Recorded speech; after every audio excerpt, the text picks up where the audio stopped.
Paz de nosso Senhor, paz de nosso Salvador Jesus Cristo, honras e glórias e méritos sejam sempre dados ao precioso nome de Jesus. Seja bem-vindo.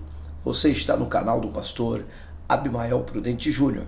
Você que entrou pela primeira vez, não saia, fique até o final.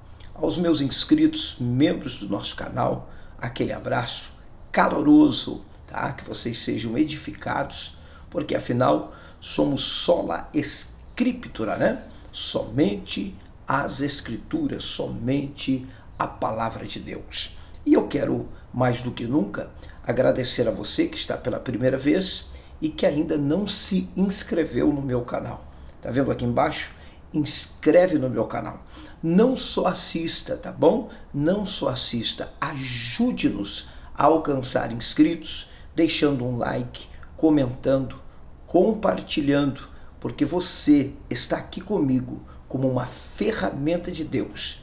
Enquanto aqui nós servimos o pasto verde, as águas frescas, pelo poder da palavra, o pão vivo, você aí é uma ferramenta através da divulgação, do incentivo, da motivação, e do apoio que você dá aqui no nosso canal, tá bom? Comente, deixa um like, se inscreva.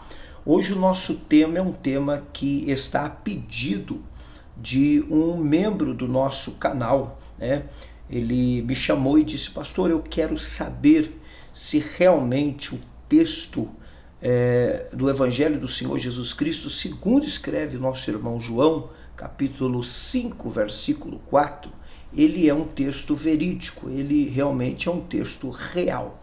E o tema que eu preciso aqui então tratar a pedido do nosso amigo é justamente esse: será que o anjo agitava as águas?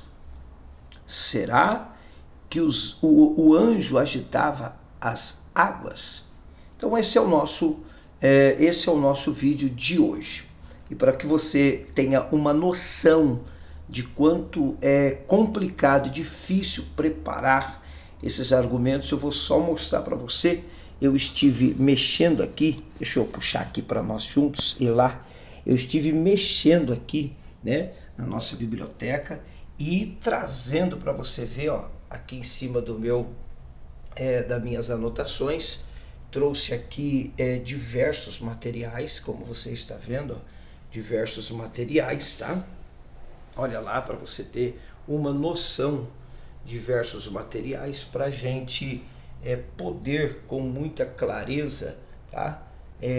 Trazer um pouco aqui com segurança esse tema, tá bom? O nosso vídeo é simples, a gente não ainda edita, a gente apenas grava ele e publica, mas o que importa na verdade é realmente trazer edificação para você que está conosco sempre, precisando de uma informação, precisando aqui conhecer um pouco mais de algumas dificuldades bíblicas, que na verdade se torna difícil quando nós não nos aprofundamos, quando nós não buscamos buscar tanto no contexto geográfico, arqueológico, na sua questão geral de hermenêutica, na sua crítica textual, buscando etimologias, nos originais. Então hoje eu estou aqui com basicamente, vou tentar mostrar aqui para vocês, estou com basicamente 1, 2, 3, 4, 5, 6 Bíblias que eu tentei trazer ali já para tentar elucidar esse assunto, porque é polêmico, é um assunto realmente em que muitos teólogos, muitos estudiosos da Bíblia, eles defendem de formas opostas, Uns acreditam que realmente esse anjo agitava as águas e outros acreditam que não agitavam as águas e que era uma crendice, era um conto popular da época, e outros defendem essa questão também, que realmente ele existia e que ele agitava assim.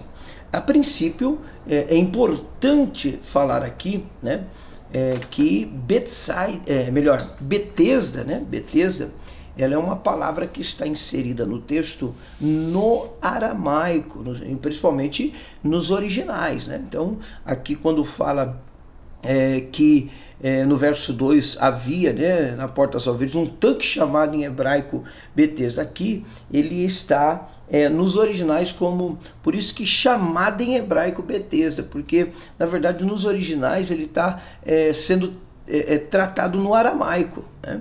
Então se você for buscar mesmo essa expressão, ainda porque a tradução aqui é uma tradução no grego, né? Então, quando nós buscamos os originais, o Betesda aqui é traduzido em hebreu, né? Uma linguagem hebraica, tá? Então esse texto, essa palavra melhor, Betesda, no original, nos originais está lá como Beit, né? Beit Hasda, né? Que quer dizer Hasda, que quer dizer casa da bondade, que está a mesma visão aí na questão do hebraico Beit, né? Rest, que quer dizer casa da bondade. Então essa tradução parecida igual, mas ela é inserida no texto do capítulo 5, aqui em João, como nos originais do aramaico, tá bom? Quando o texto discorre acerca desse contexto, né? Beit quer dizer casa, habitação, né? E Resed quer dizer bondade. Alguns entendem como casa da misericórdia, porém no original etimológico da expressão hebraica é casa da bondade, né? Casa da bondade. Então dá para buscar bem essa questão aí quando você vai para os originais, tá bom? Então vamos aqui falar um pouco sobre essa questão, depois de darmos aí essa elucidação acerca de Betesda, né? Betesda inserido no texto, nos originais em aramaico, traduzido aqui ao hebraico pelos copistas, né? Que colocam essa questão aqui bem patente, tá bom? Mostrando aí, na verdade, Beit casa, né? E Resed, né? Eu talvez não tenha uma pronúncia tão perfeita, mas basicamente isso, bondade, casa da bondade. Há uma diferença de bondade e misericórdia, apesar que alguns entendem como casa da misericórdia, mas a sua vertente de informação, né, dentro dos seus originais ali, ou do seu original do hebraico, ele é com certeza casa da bondade. Agora é importante mostrar a você que dentro de várias traduções, como por exemplo o Thompson, Dr. Thompson, né, quando ele trabalha a questão aqui do capítulo 5, versículo 4, que um anjo descia ali e agitava as águas, ele coloca um colchete. Né?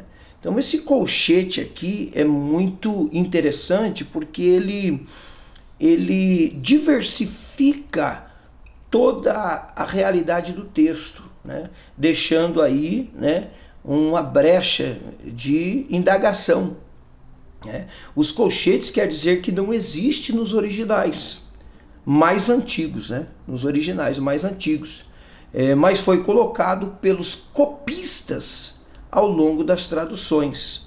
Seria, na verdade, um texto que era uma crendice, um conto antigo e era uma crença popular, tá?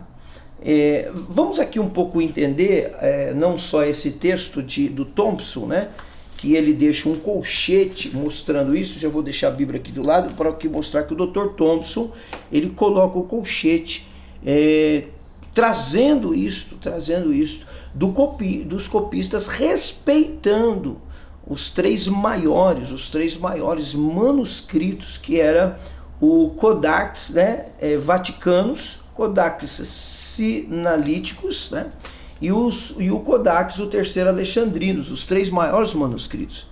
Esses três maiores manuscritos que eu disse aqui, os Vaticanos, os Sinalíticos e os Alexandrinos, primeiro, segundo e terceiro, os maiores manuscritos originais, eles não aceitavam, não tinha, não se era escrito, né, esse texto com o verso 4. Tá? Então, isso não existe dentro desses três maiores e respeitadíssimos, né, por serem mais antigos originais. Então, isso também não quer dizer que a Bíblia está errada, porque a Bíblia é inerrante palavra de Deus. Aqui também não quer dizer que nós estamos aqui, então, em uma objeção bíblica, porque não é isto. Na verdade, houve traduções pelos copistas. Só para você ter uma ideia, existe mais de 5.843 originais. Tá? Então, observa que o Novo Testamento aí, ele tem mais de 5.843 originais. Porém, os três mais respeitados e antigos originais, que eu acabei de dizer, eles não têm esse verso 4 que está em colchetes.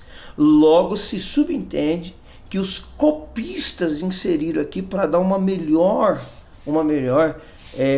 atenção ao texto. Né? Então, pastor, mas a Bíblia diz que não pode pôr nem tirar. Tá, mas aqui, na verdade, aqui é traduções, tá? Então aqui é traduções de copistas, né? Então nós vemos nos originais, nos três primeiros mais respeitados originais, né? Dentre eles, volto a dizer aqui, né, que são eles considerados os mais antigos, e neles não existem esse verso 4. Porém, a arqueologia sim descobriu que esse tanque existe, e que foram ali descobertos. Inclusive eu tenho aqui, vou até mostrar para você, eu tenho esse dicionário, né, de Wycliffe, que ele fala assim sobre essa descoberta, foi mostrando ali toda a descoberta desse tanque que estava aterrado, né, devido ao longo da história. E realmente acharam ali os 5 alpendres, o tanque de Betesda, né, que na verdade são um quadrado com compartimento no meio, dá 5 alpendres. E o que acontece? Dentro dessa questão toda, nós vemos aqui que esse colchete deixa a desejar uma credibilidade no texto. Mas isto não fere o texto, não deixa a Bíblia errada, não deixa a Bíblia com objeções, isso não muda nada. Tá? Que é uma forma de a gente... a questão aqui não só de desacreditar ou acreditar, mas a questão de buscar informações. Então, quando nós olhamos, por exemplo, o capítulo 5, verso 4, com esse colchete, a gente tem essa perspectiva de que, poxa, já que o colchete mostra que não está nos originais, aí eu volto aqui a brilhar isso com mais intensidade, que não está nos 3 principais originais, mas está nos mais de 5.000, né, manuscritos, estão lá. Então os copistas colocaram inserindo esse texto, esse versículo 4, né? E o versículo 7, para muitos, é uma resposta de contundência, ainda mais quando se trabalha uma exegese. O versículo 7 ele dá uma explicação, porque aqui o enfermo ele dá testemunho do que o versículo 4 está falando, e é por isso que nós temos a dificuldade de também não crer que esse versículo 4 seja um versículo verdadeiro dentro da história. Anjo realmente, no nome de Jesus, com o poder de Deus, ele pode trazer a cura. Existem inúmeros versículos na Bíblia que realmente anjo, ele tem esse poder para muitas coisas, se Deus o der, se Deus o permitir, né? Existem textos na Bíblia, né? A gente não pode omitir essa realidade. Então, há uma grande polêmica, talvez você queira saber a minha opinião, mas talvez há uma grande polêmica. Se eu pego aqui, por exemplo, essa Bíblia aqui, King James, né? O King James, né? Ele já também contextualiza dizendo que esse versículo 4 não existe. Então, aqui a King James mostra que esse versículo 4 não existe. Tá? Quando fala que esse anjo aparecia, né, Não é de ano em ano, como as pessoas estão dizendo, né? Uma vez por ano. Já vi pregador dizendo, uma vez por ano esse anjo descia. Não, um certo tempo, não se sabe esse tempo. Inclusive, quando você pega a Bíblia, aqui a palavra-chave, né? A Bíblia palavra-chave, nós vamos ter aí esta palavra tempo contextualizada no grego como kairos, né? Que seria aí uma origem certa, né? Esse kairos aqui o tempo de Deus, tá? Mas o grego também mostra que não só o tempo de Deus, mas ele interpreta o kairos como um tempo incerto, tá? Dentro do texto aqui, esse tempo é um tempo incerto. Então, há um tempo incerto, indeterminado, que não se esperava, esse anjo descia, ou seja, tinha que estar muito atento, tinha que estar muito vigilante, não poderia dormir, não poderia perder a atenção, né? Então, essas informações que a gente está dando aqui, são informações realmente que os tradutores, os comentaristas, né, os enciclopedistas, tá? Eles vão trazendo para nós aqui, tentar ter uma melhor visão dessa questão toda aqui. A Bíblia não é errada, a Bíblia, volta a dizer, a Bíblia não está mentindo em nenhuma parte dessa questão com relação em o anjo agitar ou não as águas. Isso aqui não muda o poder da Bíblia, o poder do texto, tá? Mas o fato de ser colocado um colchete na maioria dos copistas, isso com certeza ele deixa aí que como que eu poderia dizer para você, deixa aqui um pouco que uma crendice no texto, tá? Por exemplo, é claro que quando a gente pega aí, por exemplo, o texto majoritário, o texto, né, receptilis, o trepo da tradução de João Ferreira de Almeida, a Almeida Corrigida Fiel Original, e esse texto já existe sem o colchete, ele existe lá, como se fosse uma realidade do texto contando ali toda essa história que acontecia ali no tanque de Betesda, ou do Beit Hesed, né? Do Beit Hesed, uma coisa assim. Então nós vamos aqui mostrando para você também dentro do Dr. Dake, o Dr. Dake aqui, né? Dr. Dake, ele fala que esse tanque vem do grego kolumbetia, que quer dizer uma piscina formada com o formato de um pentágono, né? Então aqui observa que era vista como uma piscina, tá? Então esse tanque ele era basicamente uma piscina de água. Quando você busca ali algumas informações, principalmente do arqueólogo Rodrigo Silva, é um homem muito inteligente nessa questão e ele explora muito isso, né? Principalmente na arqueologia, ele mostra ali também essa questão de que os sacerdotes, eles tinham o costume de abrir os registros e agitava esse tanque, né? De vez em quando eles tinham que fazer isso devido ao excesso de pessoas que iam para lá para se purificar, né? Antes de entrar no templo. Então as pessoas tinham esse movimento aí. Claro que são especulações, são anotações de rodapé, né? Agora o que importa é o texto, né? O que importa é o texto. E qual seria então, né? Basicamente, eu tenho até aqui, vou ler para você aqui no hebraico, né? Eu vou ler aqui algumas coisas no hebraico dentro do texto, traduzindo as melhores partes no hebraico de Yohanan, que é João, Yohanan, capítulo 5, versículo de número 4, né? Que diz assim: pois um malachá celestial descia ao mikvah num determinado tempo e mexia a Mahim, e que fosse o primeiro a entrar ali, ao agitarem-se as Mahim, ficava curado de toda doença que tivesse. Tá? Então tem aqui essa Bíblia, que é a Bíblia da tradução um pouco aqui, em alguns parte hebraica. Né? Tenho também essa Bíblia que fala sobre o argumento, o comentário do Dr. Neuri Nelson Rocha, né? Uma tradução boa também de comentário, e ele explica bem, e depois ele no final deixa um parecer ali que não existe esse versículo nos originais mais antigos, tá? Então, bom, como que nós vamos resolver isso, né? Já que de tudo que a gente percebe é que cerca de 5.000, né? Cerca de 5.843, mais 5.843 manuscritos, somente 3 mais antigos é que não existe esse texto, né? Como entender isso? Como poder enxergar? Prego ou não prego, pastor, que o anjo agitava as águas?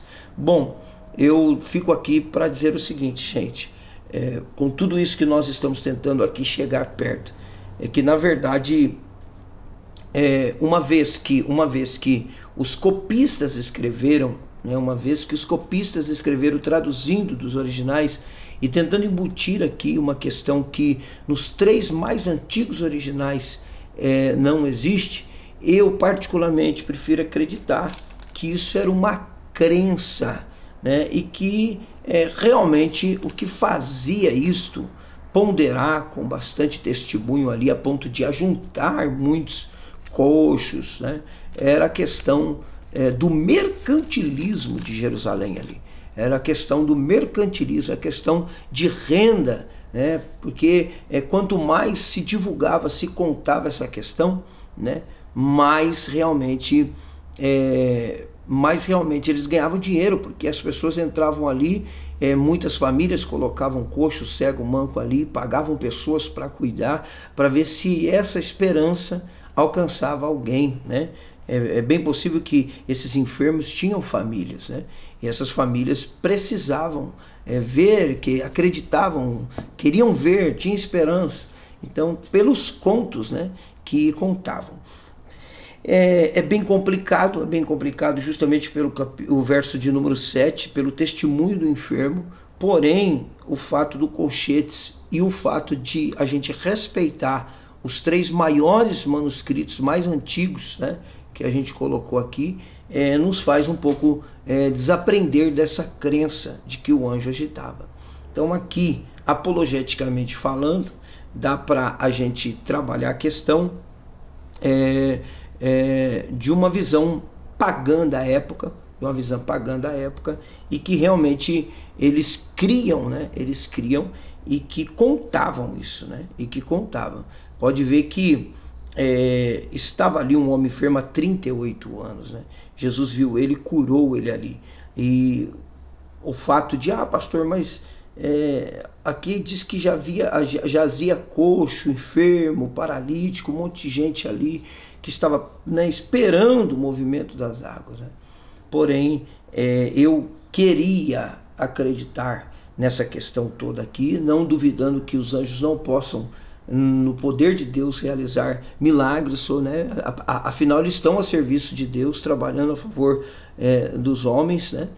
Porém, pelo fato dos colchetes, então eu prefiro ficar com essa questão de que aqui era apenas uma forma que eles criam, estavam presos, amarrados ali em uma crença em que realmente era apenas uma ilusão, né? E que prendiam eles ali e que deixavam eles ali atentos de uma situação que não era real, não era verdadeira. Até que Jesus vai mostrar ali, em pleno sábado, que ele é mais do que aquela piscina de água. Ele é mais do que aquele anjo. E ele veio para curar um homem que tinha 38 anos de espera, de expectativa frustrada, né? Então, talvez você não possa, não é preciso concordar comigo, né? Não é preciso. Eu tenho aqui a King James, tenho essa daqui de estudo, né, de Almeida, tá? Estudo de Almeida, tenho a palavra-chave, a Dake, tenho aqui esse dicionário, né? Esse dicionário bíblico o Wycliffe, né? Tenho aqui também Dr. Neuri Nelson Rocha, tenho aqui o Thompson. Bom, de tantos materiais que eu tenho, a maioria diz que esse texto ele não está nos originais mais antigos. Os outros vêm fazendo aí cópias, né? E talvez eles tentaram colocar para dar uma melhor visão do texto, deixar um pouco mais tangível, mais esclarecido, com mais explicação, para que não houvesse nenhuma dificuldade de entender o texto, né? A finalidade aqui é que Jesus curou um homem que esperava uma cura 38 anos, tá?